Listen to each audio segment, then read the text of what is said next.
Hello everyone, welcome to BraveHearts. This is Ling. Today is December 10th. It's the World Human Rights Day. And today in Washington DC, there's a rally to calling the United States government to designate the Chinese Communist Party as transnational criminal organization. This is a very significant rally because different groups come together. Many of them are victims, being persecuted by Chinese government for a long time, and some of the group are actually being suppressed by Chinese government after Chinese communist regime take over their land, like East Turkestan.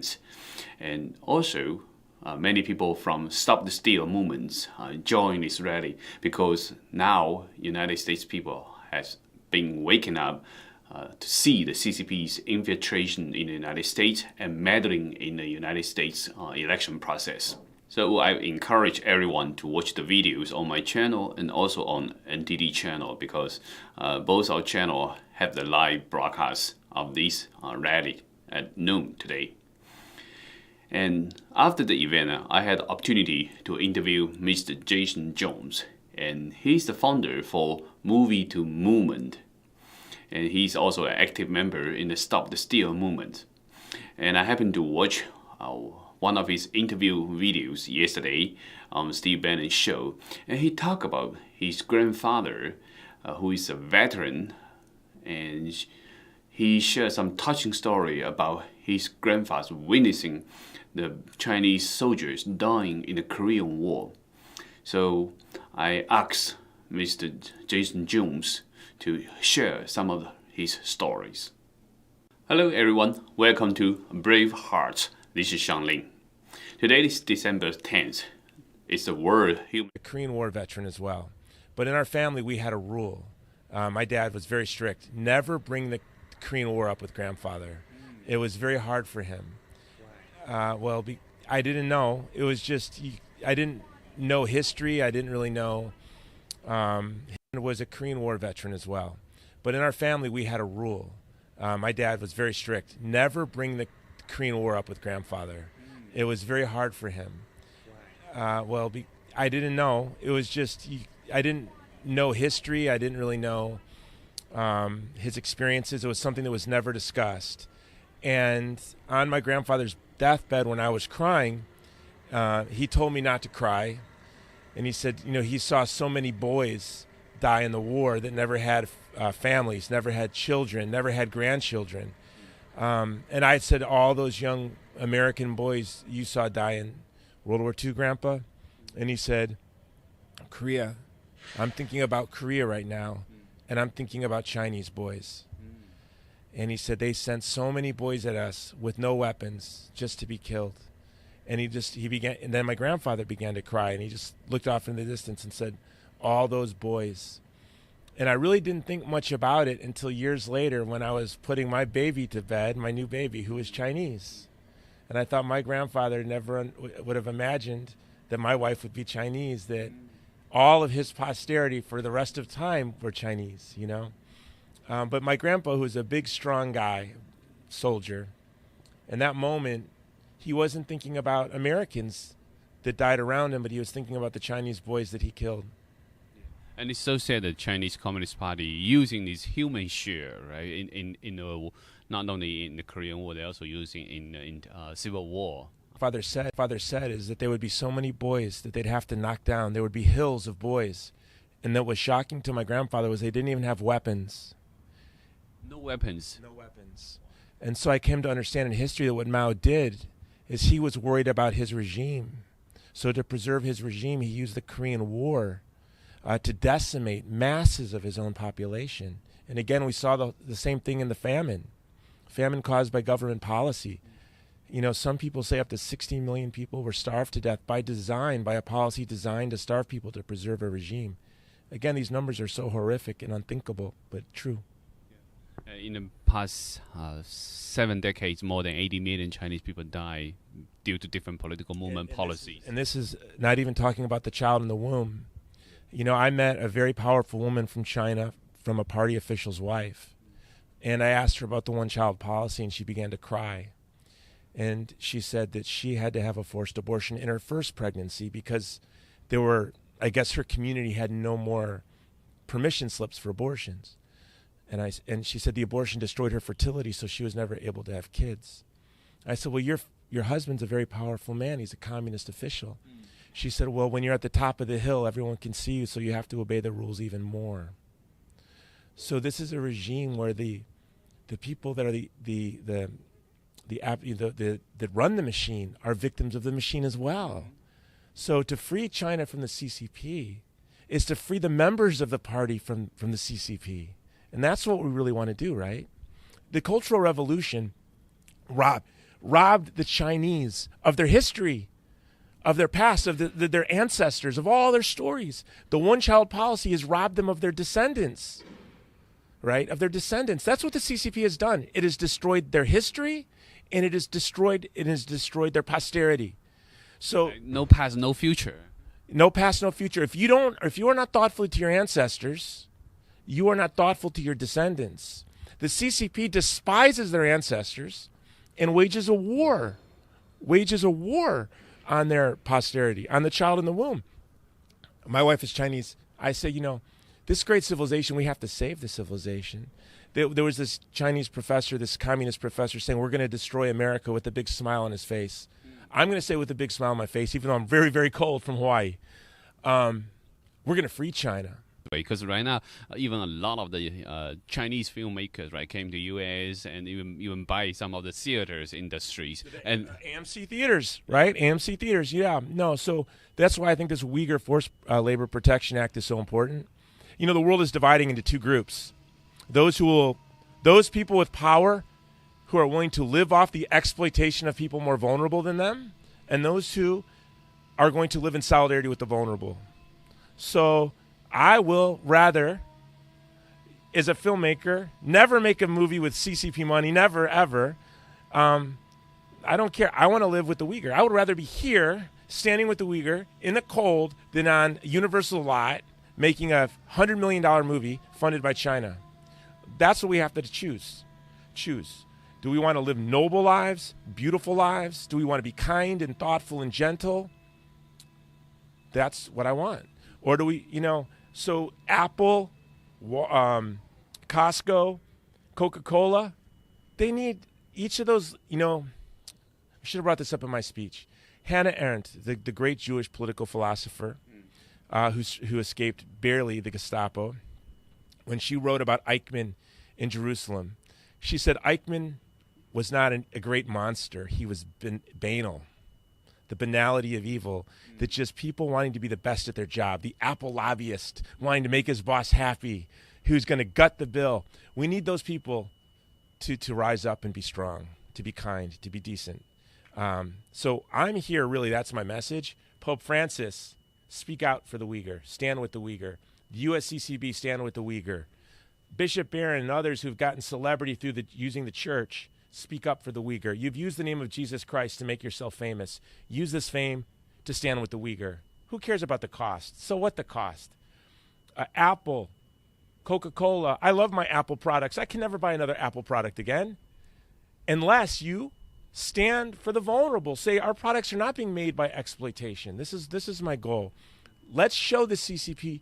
They don't believe us, our human rights talk, when they corrupt our corporations. They care about human rights talk until we can provide them a phone for cheaper. They aim at destroying the Chinese past and future, but they also try to destroy the humanity globally, right? They actually aim much bigger scale. Yeah, the first thing that the communism does is it makes you forget who you are.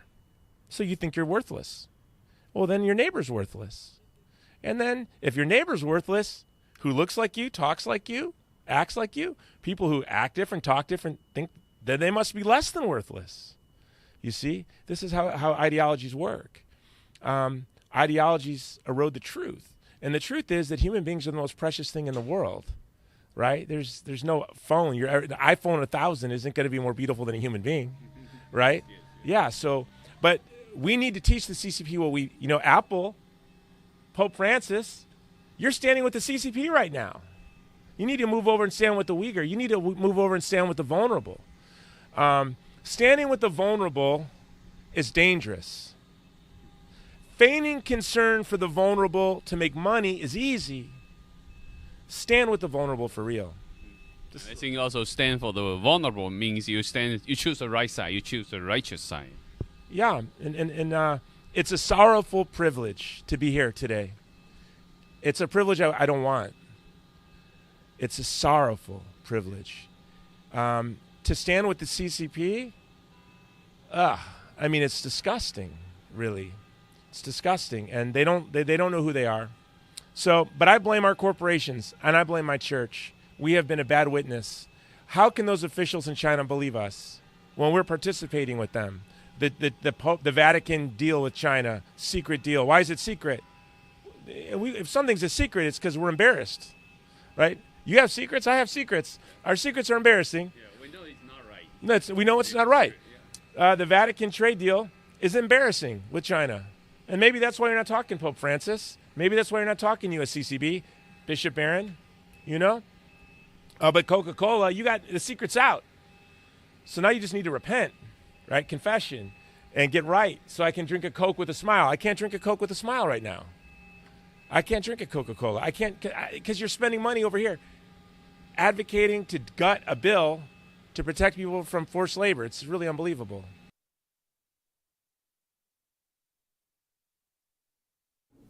This is my interview with Mr. Jason Jones, and I think his message is very important because he pointed out the Chinese Communist regime severed Chinese people's connection with its long history, and it's through sterilization and through the one-child policy, it cut off the Chinese people's future. The society structure is not healthy now.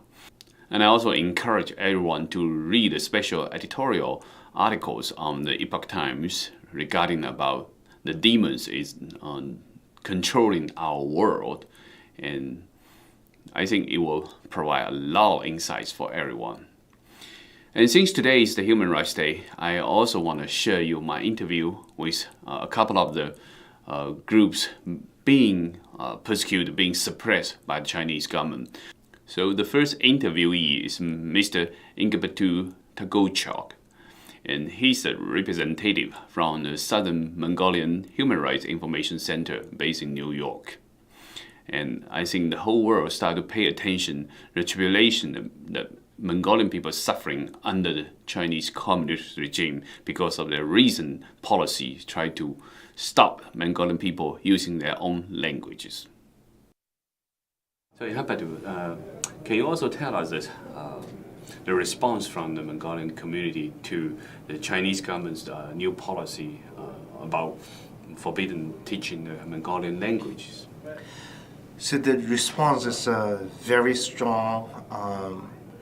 As soon as the new policy, the so-called the second generation bilingual education was implemented in early September, the Mongolians organized themselves, and almost the entire Mongolian population rose up against this new policy, because Mongolians consider this is not ordinary policy. This is aiming to wipe out the Mongolian language, culture, and identity from Southern Mongolia once and for all. So they consider the language, Mongolian language, is their last defense of national identity.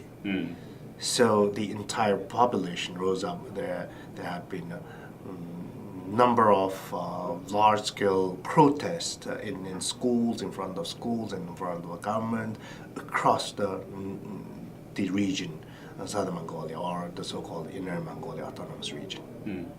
But did you feel the Chinese government is already hard-headed? They all have to carry out this policy no matter what kind of resistance they get from the Mongolian community? Absolutely. They have already planned this very well ahead of the time. If you look at the timetable, the time that they implemented in the in Tibet and in East Turkestan, this is already in their plan, at least 3 years ago, because it was implemented in the so-called Xinjiang Autonomous Region, Uyghur Autonomous Region, in 2017, and then it was implemented in Tibet in 2018. Naturally, it is implemented in Southern Mongolia, but the Chinese government officials explained that they did not implement it in 2019 because the party and the government showed their love and the care to the Southern Mongolian people and delayed it for 1 year. So actually, to international society, may be a surprise, but to Mongolian people, they know it's coming. Yes. And we nowadays, of course, saw a lot of news about CCP building the concentration camp in Uyghur area. Right. Are they doing the same thing in Mongolia? Very good question. Now, we received some information suggesting that at least they are in the planning or in the process of having similar form of crackdown or suppression. Some official documents already suggested that. Similar training They call it programs. training camp, right? They call it, at least 3 or 4 different names are showing up in their official document. Concentrated training, and legal training, legal education training. Oh, vocal training Yes. too, right? They will absolutely sure, come up later, and then and also we received some information suggesting that at the rural level in western part of Southern Mongolia, there have been a number of big buildings were built. Many were worried that that's possibly for the similar purpose of training Mongolians there. It's from Chinese perspective, it's Mongolians are perfect candidates for people who need to be trained. Wow.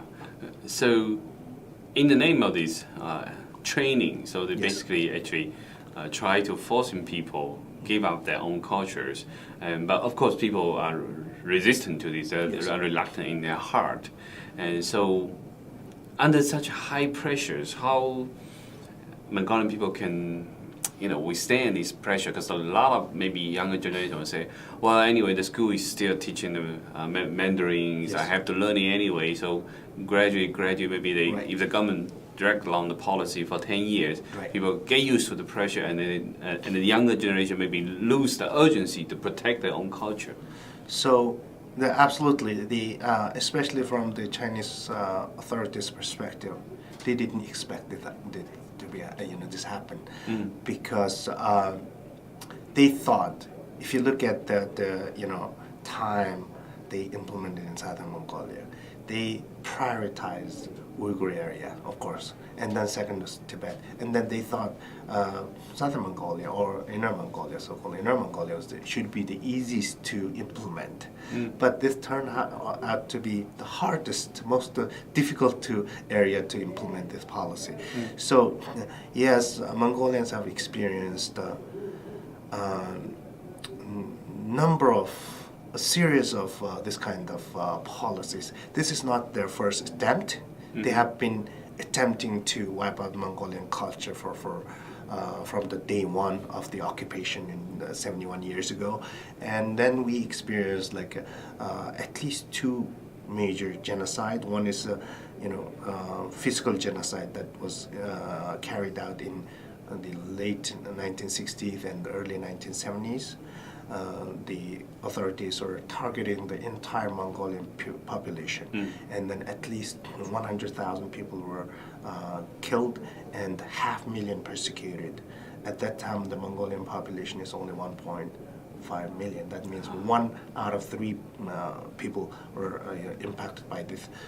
And then that was the physical genocide that the CCP carried out in Southern Mongolia. And after that, they implemented a number of campaigns that aiming to eradicate Mongolian culture. So this is considered as the last attempt, because they wanted to just with this policy, they wanted to wipe out Mongolian culture and identity once and for all. That's really they consider this should be the final blow to Mongolian culture. So that's why Mongolians really, they just risked their life to stood up. Actually, during this protest, at least 11 people lost their life to defending their right to the mother tongue, and like 8,000 to 10,000 people were either being arrested, detained, or placed under house arrest, or for some form of police custody within the past 3+ months. So it's yes, there's a lot of risk, a lot of loss, but Mongolians always they consider, to survive they have to stand up. So the Mongolian people are determined, right? Very determined. So these kind of resistance in southern Mongolia, they did also trigger a strong response in Mongolia. Absolutely.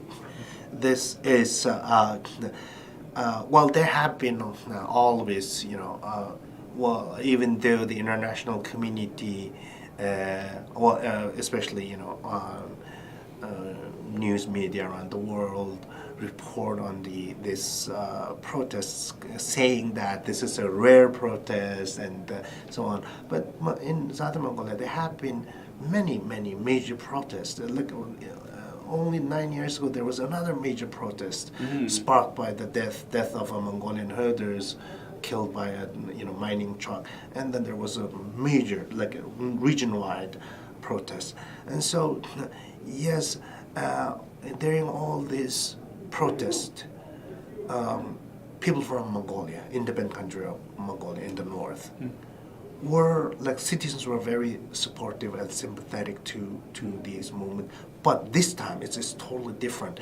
This time actually even very prominent political figures in the independent country of Mongolia. For example, the former president of Mongolia, Tsakhin Luktorch, he himself stood up and then he wrote an open letter to Xi Jinping, and then he criticized Chinese policy as a cultural genocide. Yeah, so, and then citizens of Mongolia, of course, not only in the capital city of Ulaanbaatar, but also many cities around the world, Mongolian citizens joining the Southern Mongolian exiles, and they staged a series of protests and demonstrations in front of the Chinese embassies and consulates across the world. So this is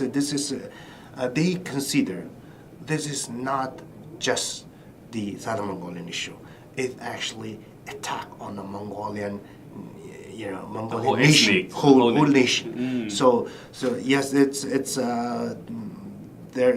there have been a lot of solidarity movement. Even now, as we speak, there have been there are some protests going on in Japan and Europe and then even here in the United States, in many different cities.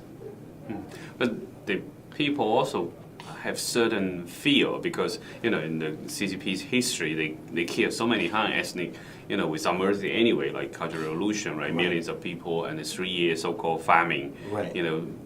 Probably 30 to 40 million people die, and nowadays persecution Falun Gong, last 20 years more than 1 million people probably organ harvested. So the Mongolian people sometimes have this kind of fear, and maybe blocking them step forward to resist the government's suppression. Yes, in one sense, right? We well, as I mentioned earlier, we have experienced waves of persecution, genocide, ethnic cleansing, political witch hunt, persecution. So we accumulated some experience. Yeah. We know how to handle the situation. Yes. So it's experience versus fear. Right? Exactly. The CCP is very good at instilling fear in people's heart, right? Absolutely. Fear is their first step to instill fear in the entire population. Yes, of course, the other Mongolians feel the fear. Of course, that's the reason why the international community thinks that there was not much resistance in South America. In fact, there have been a lot of resistance movement, but in a Mongolian way, relatively low profile. I see. But it's a very strong in the grassroots level. I see. So That's very yes, powerful. it's and then this. Well, that's why even the Chinese authorities did not expect this would happen, because they thought, right, these people, South Mongolians, are generally considered as the peaceful, smiley face people who just do not make any trouble or something. But it was completely this was completely wrong and proven wrong, and then.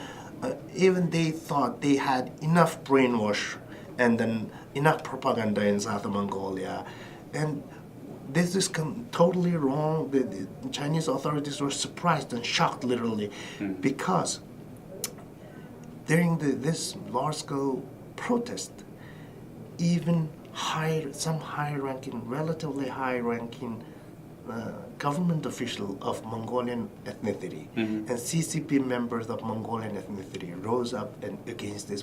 Even in a very extreme case, more than 300 employees of the Inner Mongolia Autonomous Region TV station and radio station jointly sent a letter to the Chinese authorities saying that we cannot continue like this. They publicly say to the authorities that if you fire one employee, we all will resign. So You need to be united to be stronger. exactly. Right? So this is supposedly these areas like radio station, TV station is of course Chinese official press, official media, Yes. and then there's Chinese CCP mouthpiece. But this turned out to be.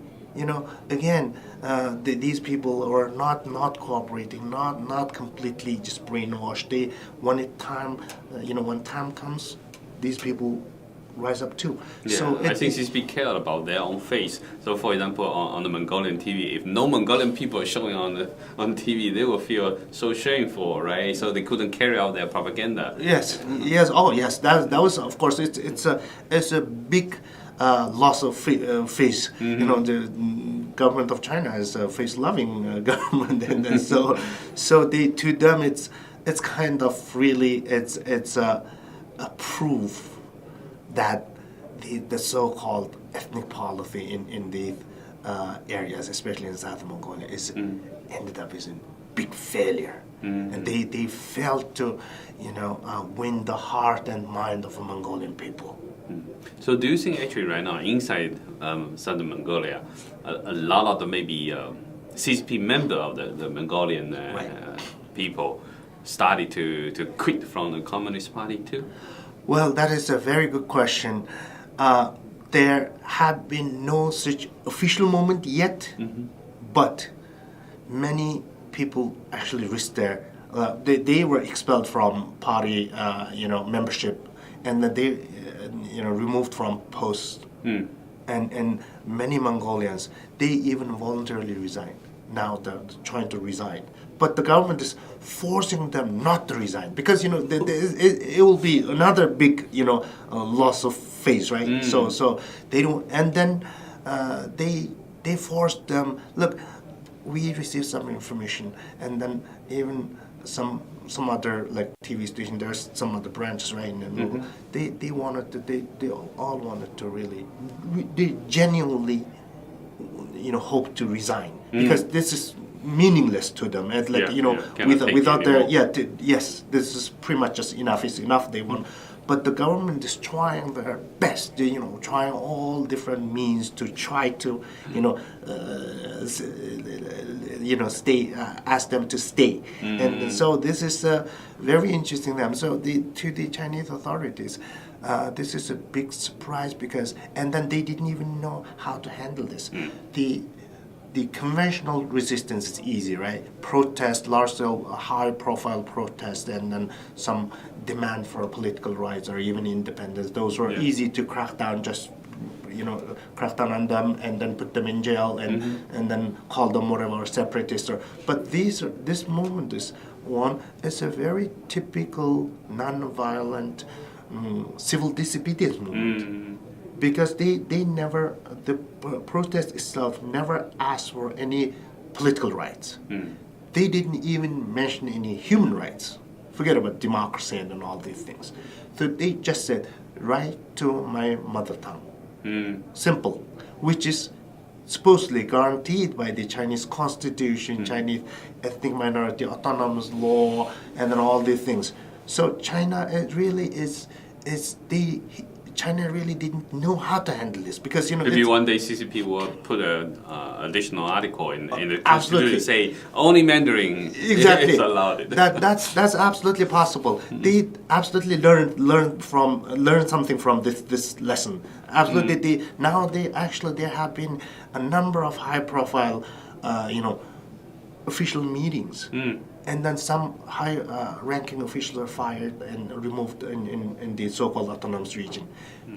They sent, I think, 3 teams from the central government recently to have a meeting with the autonomous region officials, and they say they call this in these meetings as self-criticism, and then a lot of people say, why they are self-critical? At the first glance, the so-called self-criticism might suggest that, they might have done something wrong in this. But actually what they were saying is not enough. Crackdown is not hard enough. Your stand position was not hard enough. So they are just enforcing more hardline policies in Southern Mongolia. So this is absolutely, they will do something different.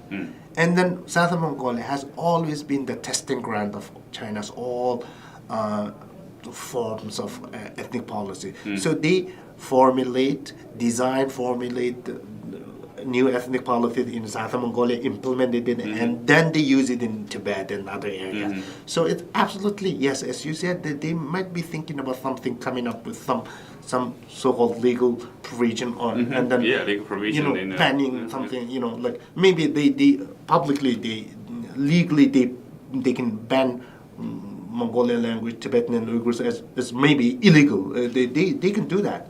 So actually, this is a good chance for Mongolian, Tibetans, or Uyghurs, all united, to become like one strong voice. Absolutely, right? Yes, absolutely. There have been actually a lot of voices from our community. Hey, look, this is not just our issue. This is just not Mongolia. They already implemented the same in Tibetan areas and then Uyghur areas. So why don't we just join together to especially in the international arena? Why don't we come up with some idea of like putting some high-ranking officials who were who played the key role of in these policies into the list of the officials, like sanction list. Yes, sanctioning list. So this is probably something that we can think about, and then probably we can come up with some proposal to do some research on, because it's not implemented from the autonomous region level. It's directly from the central government. Yeah. Yes. All right. Thank you very much. I hope the good fight keep going. Thank you. Thank you very much. Thank you very much. Thank you. So this is my interview with Mr. Ingabatu from southern Mongolia. And now let's jump from the north all the way to south to Hong Kong. And Hong Kong people's courageous protest since last year has inspired a lot of people, not only just in Hong Kong, but to many people inside the United States. So my next interviewee is Miss Joyce Ho. She's so young, is only 19 years old, and she's still a college student, but she initiated a project called Project Black Mask Hong Kong. So you're born in here, and what triggered you to full-heartedly campaign for Hong Kong people? Yeah, so for me, it's just, of course my parents are from Hong Kong, so I have a connection with the place, but I think it's also just, I feel very privileged to be an 18-year-old who doesn't have to fight for their freedom or democracy. It seems like such a weird thing to say as an American, because you never hear people say like, oh, freedom and democracy is such a beautiful, like, we have it. But in the summer of 2019, I saw 18-year-olds or people younger than me fighting with their lives for something that I gained so easily. And I felt like, on some levels, very, very, so privileged, and I felt like it was unfair. And I felt like I needed to do something to support that movement, and not just in Hong Kong, but in all of the places that are being suppressed by the CCP. I felt like there was something that we could do and we needed to do, not just as, for me, a Hong Konger, but as an American citizen. Not just watching the news report, Yeah, exactly. You want to do something. Exactly, of course. And like, I am really glad that Americans have been very well receptive, or they've been receiving all of this information pretty well in terms of being pro-democracy, pro-freedom, and anti-CCP. They've been very, very agreeable with the points that we proposed to them. So I'm very happy about that. But I think that there's a long way to go, and Americans definitely need to understand that, you know, we're so lucky to have all this. We're so lucky to have a constitution. People took it for granted Exactly. for a long time. So when people see what's happening in Hong Kong, when we see that 2 young activists were just, or actually, sorry, 3 young activists were jailed yesterday. You know, they for the longest one is over a year, and you know, it's just sad to see, because they're only fighting for something that was their right. You know, Hong Kong wasn't supposed to be part of China until at least 2047. Hong Kong was supposed to remain autonomous, but the Chinese government took, I want to say like they took the whole coronavirus situation for granted, and they've been continuously upping their power in Hong Kong, which is horrible. So it's like, I wanted to do something for that, and that's it. So for Hong Kong people, after the national security law was passed, the fighting kind of turned into a different phase, you can say, right? Absolutely. So what you can do differently under this kind of situation, or in the new phase right now? Because I think probably before the international society or anyone who want to help, they can even fly to Hong Kong, go there to support, and now they all can blame this is foreign interference. Even for Hong Kong people, they feel a little bit reluctant sometimes to contact people Absolutely. from outside, right? So what can you do more under these kind of circumstances? I think that this circumstance actually makes us, the people who are willing to stand up and say, I stand with Hong Kong, in a foreign nation, ever so much more powerful. Like, we have more power now because we have to take what the Hong Kongers have lost. They can't do a lot. To become their voice. Exactly. So their voices are our voices. Of course, we hope that they trust us, and we hope that they understand that we are fighting for them. But you know, of course, it's very difficult because you don't want to share names and all of these ideas and stuff like that. But I think being in a foreign country has its great benefits right now because we can speak for them. But then, in addition to all of this, for Hong Kongers, it's just scary because you don't know what can happen. And the Chinese government actually just started this new program where you can text a number and say, oh, I saw somebody on the street who was protesting for the democracy, and you can get them arrested. Texting, you know, it's not just like a police officer on the street that sees you. So it's now the citizens are watching over each other. You don't know who could be a snake. You don't know. Typical CCP tactic. Exactly. So it's so scary. And you know what? The national security law, you can get in trouble for anything. I could be wearing a black shirt on the street, and I could get arrested because black is the symbol of the protest. Which, you know, you can't equate those two, but this CCP is able to do such a thing. So it's scary for Hong Kongers, but I think those who really want to step out and do something, they've contacted a lot of people overseas.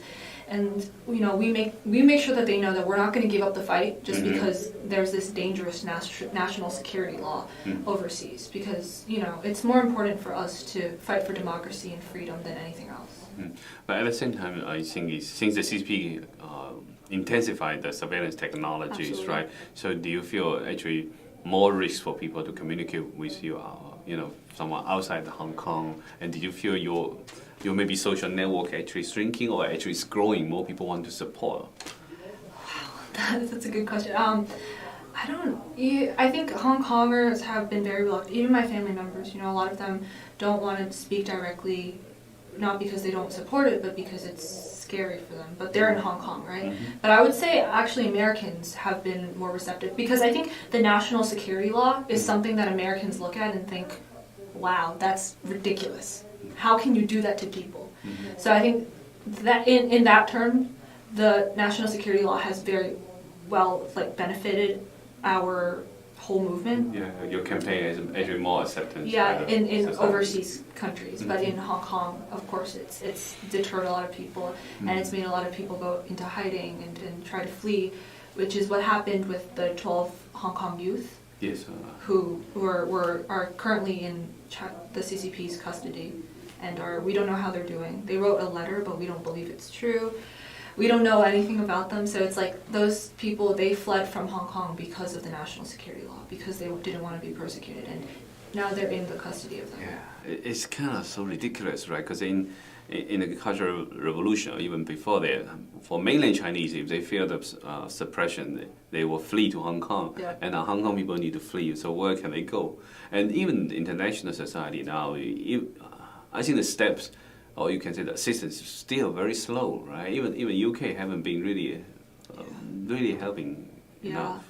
I think the U.S. government has been doing a lot in showing support, and I think UK, they could be doing more because they're ultimately the ones who shared Hong Kong with China back in 1997. But the UK, I think one thing that they did that was really incredible was they passed some sort of legislation stating that they would accept 3 million Hong Kongers to come and work or study in their country, and after a certain amount of time they could apply to be citizens. So that's a pretty incredible move, and I think it gives a lot of Hong Kongers hope that at least they have somewhere to go, but they don't want to leave. It's your home. You don't want to leave. Yeah. People don't want to give up their land just because of suppression, so Exactly. it's a long time resistance, long time fighting. And so you think nowadays, based on your observation, the young protesters are actually more mature, more determined, and learning new ways to resist the government? Absolutely. I think there are so many creative ways that I applaud Hong Kongers on, just because I haven't seen, like, a lot of countries haven't seen these tactics being used, and so like when they started using them, it just like showed how smart these young protesters were, and I think it really comes from the fact that the younger generation in Hong Kong woke up Can be creative. realize that like we need to do something, and their minds are incredible. You have a generation of from their 15-year-olds to 30-year-olds, and this is an incredible generation that they're able to come together and come up with things that are innovative and evasive of the Hong Kong police force, which we can't say it's the best thing, but it's also good for them. So did you personally learn something from this movement? We a lot of people really respect the philosophy, be waters in the Hong Kong's movement, right? So for your own, growth, or for your own like learning in this whole process, especially when you initialize movement too. So can you share us what you learned in this process? I think a really, really big thing that I learned was just this idea that we don't have a leader in this movement. It sounds really crazy, but I think it's really kept a lot of people out of jail for quite a long time. Like I think in 2015 with the Umbrella movement, the Hong Kong government was able to pinpoint exactly who started it and who did this. But going with the whole Be Water idea, with the Hong Kong protests, nobody is doing all of this from their own idea. There's not one singular person who is telling people, okay, you have to go here at this time, at this point. It's a group movement, and I think that's where the power comes from. Because, as I said before, it's not the minds of just one person anymore. It's the minds of millions of people, millions of young protesters. And the thing I learned from that is that you can never have too much help. You can never stop learning from other people. And I've learned so much from these protesters and their ideas, and they communicate on different platforms, and they've learned they created a map of the stores that they could go to that supported the Hong Kong movements. These kinds of ideas are like very innovative, very technologically advanced, and I think that it's so cool to see that all of their minds put together. We have some group chats on Telegram that are well over a few thousand people. And in those group chats, we're able to learn from each other and talk to each other. And everybody has something that they're good at. I can't draw, but maybe somebody else can. And it's that kind of idea. When you come together, you have one really big think tank of people. It's incredible. Well, that's the power of people, right? Just like now, we people is more powerful than the government, than the karate government. Yeah. Right? Great. All right. Thank you very much for sharing your story. I think really inspiring for a lot of young people. Awesome.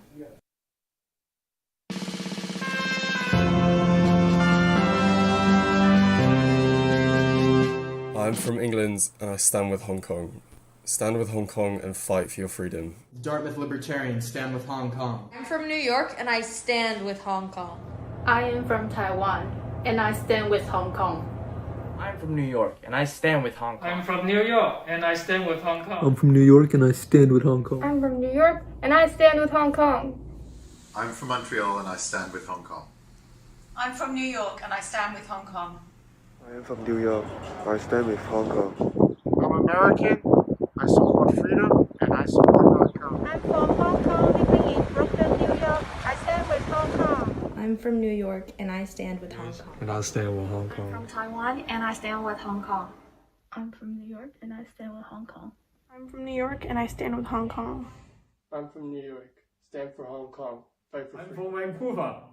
Fight for freedom. Stand with Hong Kong. I'm from Vancouver. Stand with Hong Kong. Fight for freedom. I'm from New York and I stand with Hong Kong. I am a New Yorker. I am a Hong Konger. 光復香港，時代革命 I stand with Hong Kong.